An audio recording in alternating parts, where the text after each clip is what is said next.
Welcome to Learnkey's training materials for Excel 97. As I'm sure you're very well aware, I'm Jacobson, the world's foremost authority on Microsoft Excel.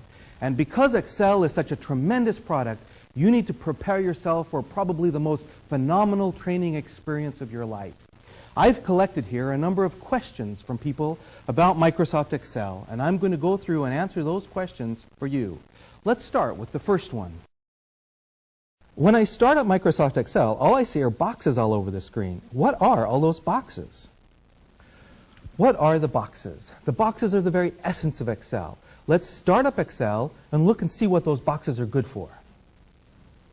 In Windows 95, point at the Start button, click the button, and go to the Programs flyout, and you should find in the list Microsoft Excel.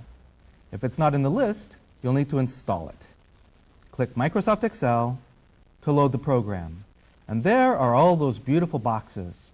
Those boxes are what give Excel all of its power, because the boxes have a certain amount of structure which gives you some form to what the spreadsheet does, but they also allow you a lot of flexibility because you can put things into any box that you want. The boxes form a grid with rows and columns, and they have letters across the top and numbers down the side, much like a map, so that once you put something in a cell, you can find it again. Let's look closer at the spreadsheet with its boxes, or cells. The cells form a grid, and across the top are the letters, and down the side are numbers. If you click a cell, you can see which one it is.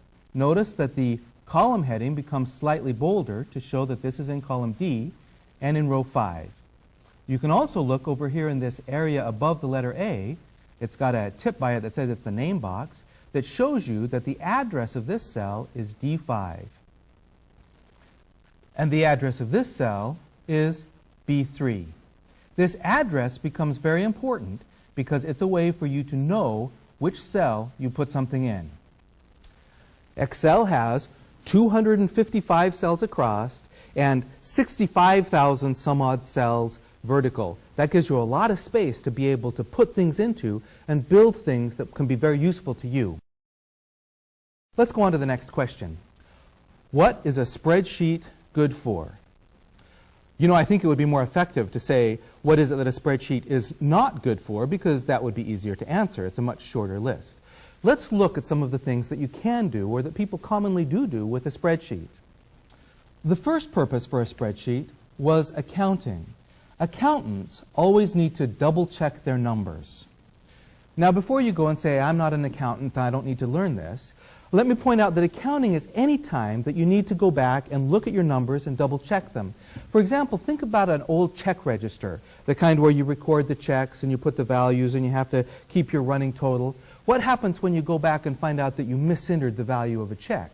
You have to go and recalculate all of those numbers. And that's something that a spreadsheet can do for you by keeping track of all the calculations that you made. If you go and change a number, all of the numbers coming along will change along with you. Planning.